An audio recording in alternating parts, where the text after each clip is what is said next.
जी नाज़रीन, पाकिस्तान पीपुल्स पार्टी जे चेयरमैन बिलावल भुट्टो ज़रदारी 27वीं आईनी तरमीम जी तस्दीक करे छॾी आहे।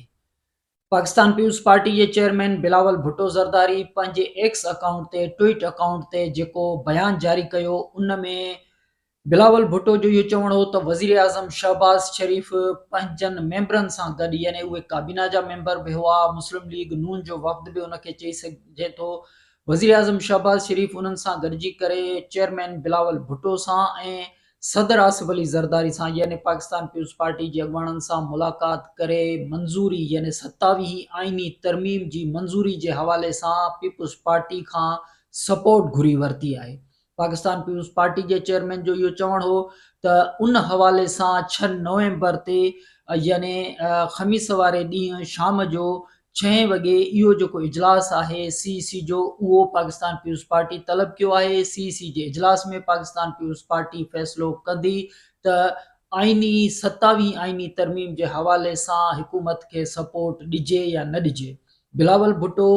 पंहिंजे इन बयान जे अंदरि इहा ॻाल्हि बि कई आहे त उन आईनी तरमीम जे अंदरि जेके बुनियादी नुक़्ता आहिनि, उन में आईनी अदालत जो क़याम बि आहे, जजनि जी बदिली वारा अख़्तियार बि आहिनि, इलेक्शन कमीशन जा मामला बि आहिनि, ऐं उन खां अलावा सूबनि ॾांहुं जेके विज़ारतूं आहिनि, पॉपुलेशन वारी विज़ारत आहे, तालीम वारी विज़ारत आहे, उहे मामला बि विफ़ाक़ खे वापसि करण जो मामलो आहे। NFC अवॉर्ड जो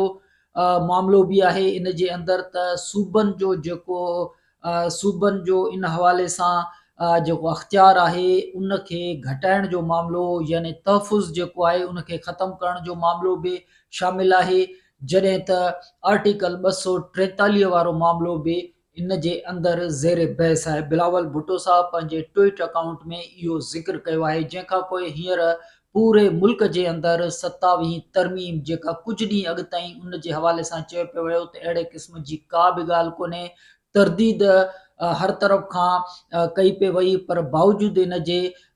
सुप्रीम कोर्ट जो अहातो हुजे, पार्लियामेंट हुजे, सियासी कॉरिडोर्स हुजनि, उते इन क़िस्म जा जेके मामला आहिनि उहे ज़ेर बहस रहिया, ऐं हर तरफ़ जेके सियासतदान हुजनि, जज साहिबान हुजनि, वकील हुजनि, उहे इन क़िस्म जूं ॻाल्हियूं कंदे नज़र आया पे ऑफ द रिकॉर्ड अंदाज़ में, पर तस्दीक जेका आहे उहा किथां बि कंहिं बि जॻह तां तस्दीक न थी रही हुई। पर हींअर पाकिस्तान पीपुल्स पार्टी जे चेयरमैन बिलावल भुट्टो ज़रदारी पाण इहा ॻाल्हि कई आहे त वज़ीर आज़म शहबाज़ शरीफ़ यानी हुकूमत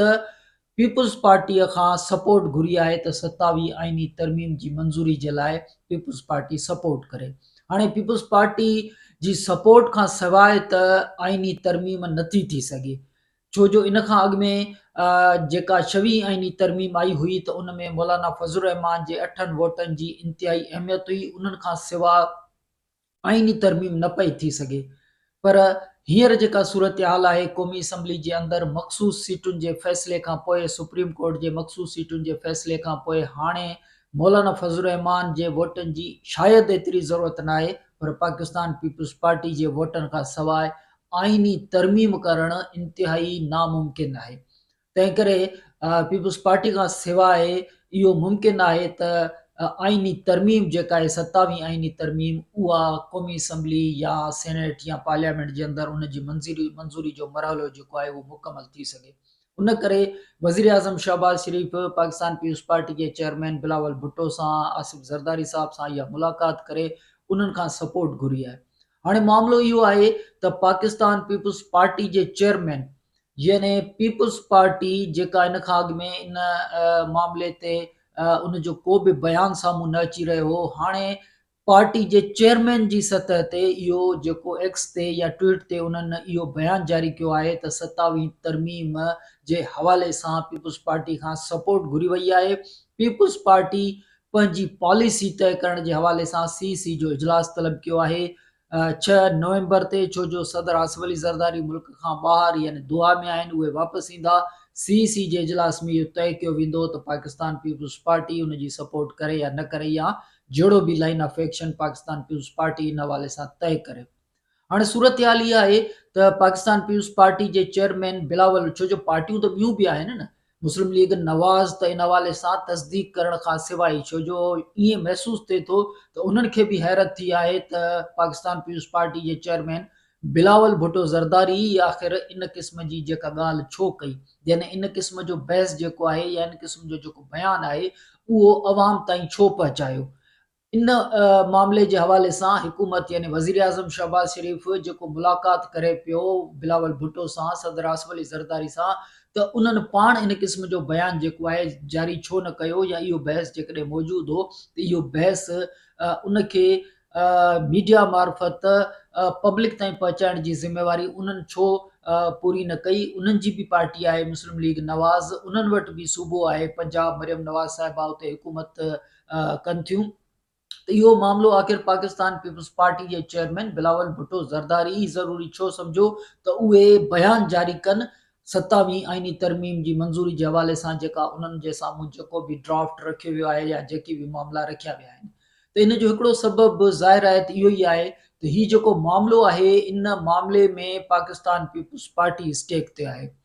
इन मामले में पाकिस्तान पीपुल्स पार्टी जी कॉन्स्टिट्यूंसी स्टेक ते आहे, चाहे उहा पंजाब जे अंदरि, पंजाब में जेका पीपुल्स पार्टी आहे, पीपुल्स पार्टी पहिरें ॾींहं खां वज़ीर आज़म शहबाज शरीफ़ सां इताद करण जी मुखालफ़त कंदी आई हुई, ऐं उन हवाले सां उन्हनि जूं तक़रीरूं हींअर ताईं ज़ेर बहस आहिनि त पंजाब पीपुल्स पार्टी इन हवाले सां हिमायत न पे कई शुरूआती तौर ते पहिरें हुकूमत में शामिल थियण वारे CEC जे इजलास जे अंदरि। तंहिं करे पीपुल्स पार्टी जी जेका कॉन्स्टिट्यूंसी आहे उहा स्टेक ते आहे, पर हींअर त पीपुल्स पार्टी जी हुकूमत आहे सिंध में, मुराद अली शाह साहब उते वज़ीर आला आहिनि, हुकूमत आहे सिंध में। हाणे पीपुल्स पार्टी जॾहिं अरिड़हीं तरमीम जे ख़ात्मे जो मामलो अचे पियो, ज़ाहिर आहे त NFC अवार्ड खे जेकॾहिं रोल बैक कयो थो वञे त इन जो मामलो इहो आहे त अरिड़हीं तरमीम जेका आहे उन सां उनखे मुतासिर करण खां सवाइ, छो जो अरिड़हीं तरमीम जे अंदरि मामला जेके आहिनि NFC अवार्ड जे हवाले सां इहो तइ थियल आहे त जॾहिं बि NFC अवार्ड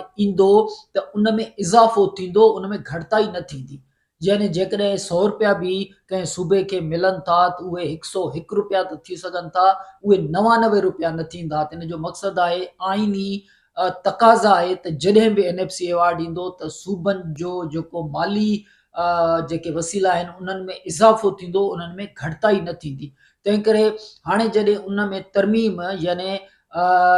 NFC अवार्ड जो जेको तहफ़ुज़ आहे उन जे ख़ात्मे जी ॻाल्हि बिलावल भुट्टो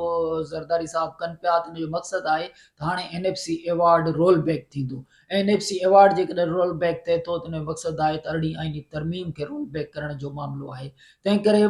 पाकिस्तान पीपुल्स पार्टी आइन जी ख़ालिक आहे, 1973 जो आइन हुजे, अरिड़हीं तरमीम हुजे, या NFC अवार्ड ज़रिए अरिड़हीं तरमीम ज़रिए सूबनि खे ख़ुदि मुख़्तियारी ॾियण जो जेको क्रेडिट आहे पाकिस्तान पीपुल्स पार्टी खणंदी रही आहे। सिल्वर जुबली, आइन जी सिल्वर जुबली जेका आहे सा मल्हाईंदे नज़र आई आहे, ऐं उन खां अलावा पाकिस्तान पीपुल्स पार्टी जा जेके सदर आहिनि आसिफ अली ज़रदारी साहब, उन्हनि जो इहो हमेशह चवणु रहियो आहे त उन्हनि पंहिंजा अख़्तियार यानी ऐवान सदर जा अख़्तियार, यानी सदर परवेज़ मुशर्रफ जॾहिं ऐवान सदर में हो, उन वटि जेके अख़्तियार हुआ उहे अख़्तियार उन पार्लियामेंट खे ॾिना। पार्लियामेंट वरी उहे अख़्तियार अरिड़हीं आईनी तरमीम जी सूरत में सूबनि खे उहे अख़्तियार ॾेई छॾिया, जंहिंखां पोइ सुप्रीम कोर्ट जा अख़्तियार बि घटिजी विया हुआ। उन वक़्त में चीफ जस्टिस इफ्तिखार चौधरी उन्हनि ज़बरदस्ती बिकोल बिलावल भुट्टो ज़रदारी जे त पार्लियामेंट खे दबाव विझी करे 19वीं आईनी तरमीम कराई वई हुई, ऐं उन खे बि न थियणु घुरिजे हा बिकोल बिलावल भुट्टो ज़रदारी साहब जे, त उहे जेके अख़्तियार आहिनि पार्लियामेंट उहे सूबनि खे ॾेई छॾिया, ऐं NFC अवार्ड ज़रिए माली वसीला बि जेके आहिनि उहे बि सूबनि जे हवाले थी विया। तंहिं करे ही तमामु वॾो बेंच मार्क आहे जेको पाकिस्तान पीपुल्स पार्टी क्लेम कंदी रही आहे त उन्हनि मियां रज़ा रब्बानी साहब ऐं उन वक़्त जी जेका बि सियासी क़यादती, जेका हींअर बि सियासी क़यादत साॻी आहे, उहे वेही करे उन्हनि अरिड़हीं आईनी तरमीम जी मंज़ूरी ॾिनी। हाणे हैरान कुन ॻाल्हि इहा आहे त मौजूदा सूरत हाल में चयो पियो वञे त जेका अरिड़हीं आईनी तरमीम आहे उन मुल्क खे या विफ़ाक़ खे फ़ाइदो नाहे ॾिनो मुख़्तलिफ़ सबबनि जे करे, ऐं विफ़ाक़ जेको आहे मुकमल तौर ते उहो माली हवाले सां ख़ाली थी वियो आहे, उनखे पघार ॾियण जा पैसा बि न आहिनि। पर ज़ाहिर आहे त पार्लियामेंट जेको अरिड़हीं आईनी तरमीम करण जो फ़ैसिलो ॾिनो, यानी उन वक़्तु पार्लियामेंट, यानी उन वक़्त जूं सियासी पार्टियूं, उन वक़्त जी पार्लियामेंट, उन वक़्त जा कानूनदान, उन वक़्त जा आईनी माहिर जेके हाणे बि साॻिया ई आहिनि, साॻियूं ई पार्टियूं आहिनि, उन्हनि वेही करे महीननि जा महीना जेका अरिड़हीं आईनी तरमीम पास कई, उन अरिड़हीं आईनी तरमीम खे हाणे 15 सालनि खां पोइ इहो चयो वञे थो त पार्लियामेंट जो उहो फ़ैसिलो जेको आहे, यानी अरिड़हीं आईनी तरमीम उन मुल्क खे फ़ाइदो नाहे ॾिनो। यानी इहो कीअं मुमकिन आहे त हाणे जेका साॻी हुकूमत शहबाज़ शरीफ़ जी हुजे, या उन वक़्त में बि साॻिया इतिहादी हुआ यूसुफ रज़ा गिलानी साहब सां गॾु वेठल, उन वक़्त में शहबाज़ शरीफ़ साहब इहो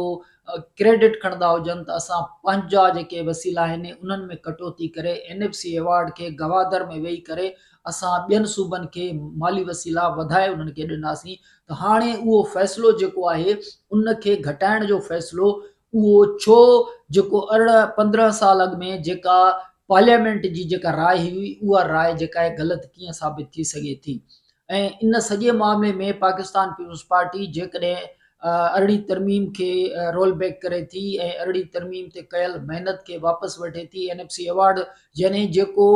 परवेज़ मुशर्रफ जे दौर में, यानी 2010 खां अॻु में परवेज़ मुशर्रफ जो जेको दौर हो, उन दौर में वापसी जो मामलो आहे त विफ़ाक़ जेको उन वक़्त में ताक़तवर हो ऐं सूबा जेके आहिनि उहे विफ़ाक़ जे मातहत हुआ माली वसीलनि जे हवाले सां, ऐं जेको ऐवान सदर जे अंदरि अख़्तियार हो जेको आसिफ ज़रदारी उनखे पार्लियामेंट जे हवाले करे छॾियो हो, उहे सभु जा सभु मामला जेके आहिनि रिवर्स थी वञनि ऐं मामलो वराए उतां ई शुरू थिए, ऐं उन हवाले सां 27 आईनी तरमीम आणण जो जेको मामलो आहे उहो ज़ेर बहस आहे। इन मामले जे अंदरि नतीजो इहो आहे त सूबनि खे अख़्तियार ॾियण जो मक़सदु जेको आहे उहो नाकाम थियो आहे। सूबा पंहिंजा सूबा हलाए न आहिनि सघिया, पर ज़ाहिर आहे त इन में मरियम नवाज़ साहिबा जंहिं सूबे खे हींअर गवर्नेंस उन्हनि जी आहे त उते उन्हनि खे बि इहा ॻाल्हि करणु घुरिजे, पर इहो तसवुरु छो पियो थिए त इन जो जेको रिएक्शन आहे उहो सिर्फ़ु सिंध खां अचे पियो, या नंढनि सूबनि खां, या पाकिस्तान पीपुल्स पार्टी खां, छो जो ॿियूं पार्टियूं बि उन में सिग्नेटरी आहिनि आईनी तरमीम, अरिड़हीं आईनी तरमीम जे हवाले सां, त उन्हनि वटां इहो रद्द अमल छो न पियो अचे। पर बहरहाल पीपुल्स पार्टी इहो सम्झे थी त जेकॾहिं अरिड़हीं तरमीम, NFC अवार्ड, इन क़िस्म जा जेके मामला आहिनि, अञा बि ॿिया मामला, ज़ाहिर आहे त बिलावल भुट्टो साहब खे ड्राफ्ट ॾिनो वियो हूंदो, या अञा बि 27 तरमीम जे अंदरि अञा बि के ॿिया मामला थी सघनि था, त उहे मामला जेकॾहिं सभु जो सभु थिया त पोइ पीपुल्स पार्टी सुभाणे किथे वञी छा चवंदी, त अरिड़हीं तरमीम जेका असां कई हुअसीं उहा अरिड़हीं तरमीम वापसि थी वई, या NFC अवार्ड ज़रिए जेका असां सूबाई ख़ुदि मुख़्तियारी ॾियण जा जेके असां फ़ैसिला कयासीं, छा उहे फ़ैसिला वापसि थी विया। ऐं उन खां पोइ पार्लियामेंट खे अख़्तियार, यानी हीउ ॾिसो न त पार्लियामेंट जो अख़्तियार हो, उन हाणे चवंदा सुप्रीम कोर्ट जो अख़्तियार जेका आहे उहो अख़्तियार उन्हनि जा साबिक़ अटॉर्नी जनरल या जेके वकील आहिनि उन्हनि जी हिकिड़ी राय आहे त सुप्रीम कोर्ट मुकमल तौर ते हाणे उहा सुप्रीम कोर्ट न आहे रही, जेका इन खां अॻु में त जुडिशल एक्टिविज़म हूंदो हो, जुडिशल एक्टिविज़म वारे दौर खां थींदो, यानी बाख़्तियार सुप्रीम कोर्ट ही, पर 26 आईनी तरमीम खां पोइ उन जी जेका हाणे सलाहियत आहे या अख़्तियार जेको आहे उहो महदूद थी वियो आहे। ऐं ईअं पार्लियामेंट खां जेकॾहिं अरिड़हीं तरमीम कराइण वारो जेको अमल आहे उनखे ग़लति साबित करे उनखे वापसि साॻिए नुक़्ते ते 2010 खां अॻु वारे नुक़्ते ते आंदो वेंदो, त इन जो मक़सदु आहे त पार्लियामेंट खे बि उहो अख़्तियार, यानी पार्लियामेंट जी जेका वुक़त आहे उन ते बि सवाल उथारिया वेंदा त पार्लियामेंट खे उहा हाणे सघ नाहे, ऐं इहा साॻी जेका सघ जेका आसिफ ज़रदारी साहब पार्लियामेंट खे ॾिनी उहा वापसि ऐवान सदर ॾांहुं हली वञे, त पार्लियामेंट बि बाख़्तियार न रहे। ऐं उन खां पोइ सूबनि खे जेके अख़्तियार मिलिया, त हाणे सूबा बि जेके आहिनि उहे पंहिंजा अख़्तियार वापसि उन्हनि जा अख़्तियार थी वञनि 27 तरमीम जी सूरत में, त मक़सदु आहे त सूबा बि बाख़्तियार न रहनि, त पोइ बाख़्तियार केरु रहे, ऐं कंहिंजो जेको अख़्तियार आहे, यानी सदर परवेज़ मुशर्रफ जे दौर में जेको ऐवान सदर जे अंदरि वेठल हुजे उन जी जेका सघ आहे उनखे वापसि आंदो वञे। ऐं इहा जेका ॻाल्हि आहे, तव्हां जेकॾहिं यादि कंदव त अली अमीन गंडापुर जॾहिं इमरान ख़ान सां 3 कलाक मुलाक़ात करण खां पोइ KPK में बेहसियत वज़ीर आला उन जेका स्टेटमेंट ॾिनी उन में सदारती निज़ाम जी ॻाल्हि बि कई, कालाबाग डैम जी ॻाल्हि बि कई, ऐं इन क़िस्म जा खोड़ सारा जेके ॿिया मामला बि उन ज़ेर बहस आंदा। तहरीक इंसाफ़ उन खां लाताल्की जो इज़हार कयो त असांजो इन बयान सां को बि तालुक न आहे पार्टी पॉलिसी यानी तहरीक इंसाफ़ जी या पार्टी पॉलिसी न आहे। तंहिं करे इहा ॻाल्हि जेका आहे उहा मुख़्तलिफ़ जॻहियुनि ते बहस हेठि रही आहे। अलीअमीन घंडापुर बि इहा ॻाल्हि कई। तंहिं करे इन क़िस्म जी जेकॾहिं सूरत थिए थी त वराए जेकॾहिं उन दौर में ऐवान सदर खे बाख़्तियार करण वारो जेको निज़ाम आहे उन जी जेकॾहिं 27 आईनी तरमीम जे अंदरि शुरूआति थिए थी त पोइ पीपुल्स पार्टी जे लाइ ख़ासि तौर ते सिंध में सिर्फ़ु हुकूमत या पीपुल्स पार्टी जो पंहिंजो बेंचमार्क वारो मामिलो न आहे या पंहिंजी कॉन्स्टिट्यूंसी जो मामिलो न आहे, पर सिंध जे अंदरि जेको रद्द अमल कैनालनि जी सूरत में बि सिंध जो जेको रद्द अमल आहे उहो सिंध मां जेको रद्द अमल उहो सॼी दुनिया ॾिठो त हींअर त सभु जा सभु जेके मामला आहिनि सिधो उनजो तालुक़ु पीपुल्स पार्टी सां आहे। यानी पीपुल्स पार्टी खे जेकॾहिं रद्द अमल बि ईंदो त उहो पीपुल्स पार्टी जे अगेंस्ट ईंदो सिंध में। पीपुल्स पार्टी जेकॾहिं रद्द अमल जी परवाह न बि करे तॾहिं बि पीपुल्स पार्टी जो पंहिंजो जेको क्रेडिट आहे या बेंचमार्क आहे पंहिंजी आसलात आहे उहा ज़ाया पई थिए। ऐं उन खां अलावा पीपुल्स पार्टी इहो सम्झे थी त ही जेकॾहिं सभु जा सभु मामला उन में विफ़ाक़ी हुकूमत जो साथ ॾिजे थो त पोइ उन्हनि जी तारीख़ यानी आइनी हवाले सां जेका उन्हनि जी नज़रियाती तारीख़ आहे उहा बि मुतासिर थिए थी। तंहिं करे इहो सभु जो सभु जेको मामिलो आहे उहो पीपुल्स पार्टी सां ऐं सिंध सां जेको आहे उहो डायरेक्ट कनेक्टेड आहे। जेकॾहिं तव्हां इहो ॾिसो त NFC अवॉर्ड में जेकॾहिं पैसा घटिजनि था त पोइ रद्द अमल मरियम नवाज़ साहिबा या पंजाब जे तरफ़ां छो नथो अचे, या NFC अवॉर्ड जे मामले ते या सूबनि जे अख़्तियार खे घटाइण जे मामले ते जेकॾहिं को मामिलो आहे त उहो शहबाज़ शरीफ़ मुस्लिम लीग नवाज़ जी सूरत में रद्द अमल छो नथो अचे, या इहो साॻियो मामिलो जेको आहे ॿियनि सियासी जमायतुनि जे तरफ़ां छो न पियो अचे। छा जॾहिं NFC अवॉर्ड यानी सॼो निज़ाम जेको आहे उहो वापसि पुराणे 2010 खां अॻु वारे दौर में वेंदो त उन्हनि खे सियासी तौर ते कहिड़ो फ़ाइदो थी सघे थो। त हीउ जेको मामिलो आहे उहो मामिलो इन करे बि अहमियत अख़्तियार करे वियो आहे त हीउ सिर्फ़ु मामिलो ॿियनि सूबनि या ॿियनि सियासी पार्टियुनि जो इन करे बि नथो थिए त जेकॾहिं तहरीक इंसाफ़ वोट न कयो त उन्हनि जे वोट जी ज़रूरत बि कोन्हे का, उहे वोट कंदा बि कोन। 26 आईनी तरमीम जे अंदरि बि इहो मामिलो आयो। पर हिकिड़ो ॿियो बि मामिलो आहे त आईनी अदालत जो क़याम, यानी आईनी अदालत जो जेको क़याम आहे उहो 26 आईनी तरमीम जे अंदरि बि मामिलो हुयो। त आईनी अदालत जे क़याम ते मौलाना फज़ल रहमान साहब सां जेका मुलाक़ात थी त मौलाना फज़ल रहमान साहब चयो त आईनी अदालत छाजे करे, यानी सुप्रीम कोर्ट ऐं हिकिड़ी ॿी सुप्रीम कोर्ट आईनी कोर्ट जंहिंखे चयो वञे त पोइ उनजी छो ज़रूरत आहे। उन साॻी कोर्ट जे अंदरि हिकिड़ी आईनी बेंच क़ाइमु करे छॾियो ऐं उहा आईनी बेंच हींअर कमु करे पई जस्टिस अमीनुद्दीन साहब जी सरबराही में। त मौलाना फज़ल रहमान साहब सां बि इन क़िस्म जी जेका कमेंटमेंट ऐं उहा पोस्ट 26 आईनी तरमीम जी सूरत में इहो मामिलो अमल में बि आयो। त पोइ हाणे जेकॾहिं पाकिस्तान पीपुल्स पार्टी या मुस्लिम लीग नवाज़ आईनी अदालत जे क़याम ॾांहुं क़दम खणनि था त मौलाना फज़ल रहमान बि उन्हनि खां पुछंदो त पोइ 26 आईनी तरमीम में तव्हां मूंसां इहा कमेंटमेंट छो कई हुई। पर ॻाल्हि इहा आहे त हाणे मौलाना फज़ल रहमान जे वोटनि जो मामिलो न आहे। ॻाल्हि इहा आहे त 26 आईनी तरमीम जंहिंजो अञा बि जेको मामिलो आहे उहो वकीलनि मार्फत अदालत में हलंदड़ आहे। हाणे बि जेको उनजी जेका ॿुधणी आहे उहा मुक़ररु थियल आहे। त इन सॼे मामले में 26 आईनी तरमीम जे अंदरि जेको ड्राफ्ट मौजूदु हो, हिकु त उहो ड्राफ्ट जेको आहे बिल्कुलु राति जो आख़िरी पहर में एतिरे क़दुरु जो मौलाना फज़ल रहमान चयो त जॾहिं असांजे वकीलनि यानी कामरान मुर्तज़ा जॾहिं उनखे पढ़ियो त उन ॿुधायो थी केतिरो नुक़सानदेह आहे बिकॉज़ मौलाना फज़ल रहमान जे उन खां बाद में उनखे तरमीमूं करायूं हुयूं त हिनखे ड्राफ्ट खे ॿीहर लिखो। तंहिं करे हीउ ड्राफ्ट जेकॾहिं अॼु 27 तरमीम जी सूरत में बिलावल भुट्टो साहब उन जा नुक़्ता बयानु कनि था त उहो ड्राफ्ट जेकॾहिं साम्हूं ईंदो त उहो मामिलो उन खां पोइ ज़ेर बहस अची सघे थो त उन में वधीक केतिरा नुक़्ता जेके आहिनि इन क़िस्म जा आहिनि। पर इन सॼे मामले जे अंदरि 26 आईनी तरमीम वारे वक़्त में जेकॾहिं कुझु मामला जेके आहिनि यानी 26 आईनी तरमीम थी वई पर आईनी अदालत वारो नुक़्तो शामिल हो जेको अमल मुकमल तौर ते थी न सघियो, आईनी बेंच थी। त हाणे 27 तरमीम जे अंदरि ॿीहर आख़िर आईनी अदालत वारे मामले खे वरी उनखे इन में हैरत जी ॻाल्हि इहा आहे त इहो बुनियादी तौर ते जेको नुक़्तो आईनी अदालत जे क़याम वारो इहो आईनी अदालत जे क़याम वारो नुक़्तो मीसाक जमहूरियत जे अंदरि आहे, यानी पाकिस्तान पीपुल्स पार्टी जो मुतालबो आहे, यानी मोहतरमा बेनज़ीर भुट्टो साहिबा जो मुतालबो आहे, यानी बिलावल भुट्टो साहब इन ते कोशिश कई, पीपुल्स पार्टी इन ते कोशिश कई ऐं उन खां पोइ आईनी बेंच क़ाइमु करे इहो मामिलो हल थी वियो। त हाणे उहो मामिलो जेको आईनी अदालत ते जंहिं ते पीपुल्स पार्टी खे शायदि एतिराज़ बि न हुजे, इहो मामिलो जेको आहे उहो मुस्लिम लीग नवाज़ आख़िर छो पई खणी अचे त इहो मामिलो हर सूरत में कयो बिलावल भुट्टो साहब जे त आईनी अदालत जो मामिलो बि आहे। जॾहिं आईनी बेंच क़ाइमु थी चुकी आहे त पोइ आईनी अदालत जी छो ज़रूरत आहे। पर बहरहाल उन में अञा कहिड़ा वधीक मामला थी सघनि था त जेकॾहिं आईनी अदालत क़ाइमु थींदी, यानी ही सुप्रीम कोर्ट आहे त हिकिड़ी ॿी सुप्रीम कोर्ट बि, यानी आईनी कोर्ट जेका आहे उहा क़ाइमु करण जो मक़सदु जेका आहे उहो आख़िर छा आहे, त उन में हासिलात जेका आहे उहा कहिड़ी हासिल करण जी कोशिश कई पई वञे। पर 26 तरमीम में जेको ड्राफ्ट जेको आहे उहो पंहिंजी असली सूरत में जेकॾहिं उनखे अमल में नाहे आंदो वियो त हाणे 27 आईनी तरमीम जी सूरत में उनखे उन ते अमल कराइण जी जेका कोशिश थिए पई। हाणे तव्हां ॾिसो त इन खां अॻु में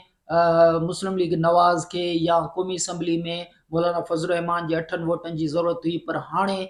उन्हनि खे सुप्रीम कोर्ट जे फ़ैसिले यानी मख़सूस सीटुनि जे फ़ैसिले खां पोइ उहा जेका अक्सरियत आहे उहा हासिल थी चुकी आहे। तंहिं करे उहो 27 आईनी तरमीम जे अंदरि मुकमल तौर ते हाणे उन्हनि खे का मुश्किलात न आहे जेकॾहिं पाकिस्तान पीपुल्स पार्टी राज़ी थी वञे। पाकिस्तान पीपुल्स पार्टी 26 आईनी तरमीम वारे वक़्त में ईअं न चयो त असां CC जो इजलास कंदासीं ऐं असां पार्टी पॉलिसी तय कंदासीं ऐं उन खां पोइ इहो मामिलो जेको आहे उहो असां उन ते हा या इन क़िस्म जी जेका पॉलिसी आहे उहा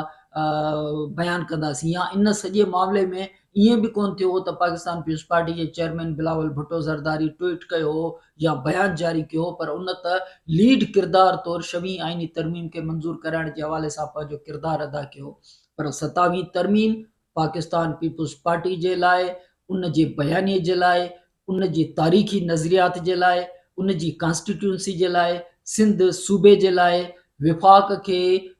ताक़तवर करे ऐं सूबनि खे वराए उन्हनि जी ख़ुदि मुख़्तियारी खे वापसि सूबनि खां विफ़ाक़ ॾांहुं मुंतक़िल कराइण जे हवाले सां ऐं जेको क्रेडिट पाकिस्तान पीपुल्स पार्टी खणंदी रही आहे उहो क्रेडिट उन्हनि खां मुकमल तौर ते वापसि थियण जी ॻाल्हि थिए पई। जंहिं ऐवान सदर में हींअर बि आसिफ़ ज़रदारी आहिनि, 2010 में उन पंहिंजा अख़्तियार पार्लियामेंट खे ॾेई छॾिया, पर अॼु 27 आईनी तरमीम ज़रिए उहे अख़्तियार पार्लियामेंट खां जेकॾहिं ऐवान सदर वापसि थियनि था त पोइ आख़िर उहे अख़्तियार यानी सुप्रीम कोर्ट बि बाख्तियार न रहे, पार्लियामेंट बि बाख्तियार न रहे, सूबा बि बाख्तियार न रहनि ऐं ऐवान सदर में जेकॾहिं अख़्तियार हलिया वञनि त पोइ अख़्तियार आख़िर कंहिंखे ज़रूरत आहे। इहो मामिलो जेको आहे इहो इंतिहाई अहम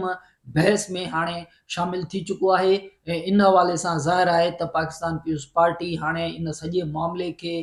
कंक्लूड कंदी त उन्हनि जो इन हवाले सां सियासी केतिरो नुक़सानु आहे, केतिरो फ़ाइदो आहे, इन हवाले सां उन जी कॉन्स्टिट्यूंसी खे